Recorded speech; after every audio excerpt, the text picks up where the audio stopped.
कृष्ण जीवन का खेल समझाते हुए कहते हैं, जैसे जीवात्मा की इस देह में बालकपन, जवानी और वृद्धावस्था होती है, वैसे ही अन्य शरीर की प्राप्ति होती है।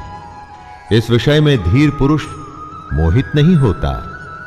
हमारी आत्मा तो वही रहती है, लेकिन शरीर बचपन से बुढ़ापे तक बदलता है। वैसे ही नए जन्म में नया शरीर मिलता है। दोस्तों, कृष्ण कहते हैं कि बदलाव प्रकृति का नियम है। जो अभी है वो अगले पल बदल चुका है। आपको चाहे वो दिखे या न दिखे, आप उसे महसूस करें या न करें। जब बदलाव नियम है, ऐसे नियम के लिए फिर दुखी क्यों होना? जो नहीं बदलता उसे कहते हैं आत्मा। आत्मा की इस परिभाषा को ध्यान से समझ लीजिए। शरीर बदलता है दोस्तों, आत्मा कभी नहीं बदलती।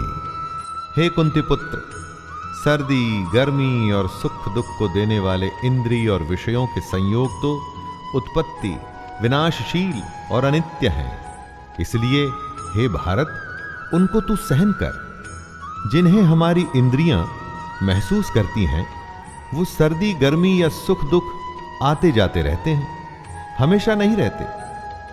हमारे सेंसेस और उनके विषयों से जुड़ करके हमें भूख, नींद, सुख, दुख, सुकून, बेचैनी जैसे फीलिंग्स आती हैं। लेकिन ये सब हमारे शरीर से जुड़ी बातें हैं जो खत्म होने वाली हैं। सारी की सारी खत्म होने वाली हैं। परंतु जो खत्म नहीं होता उसे कहते हैं आत्मा।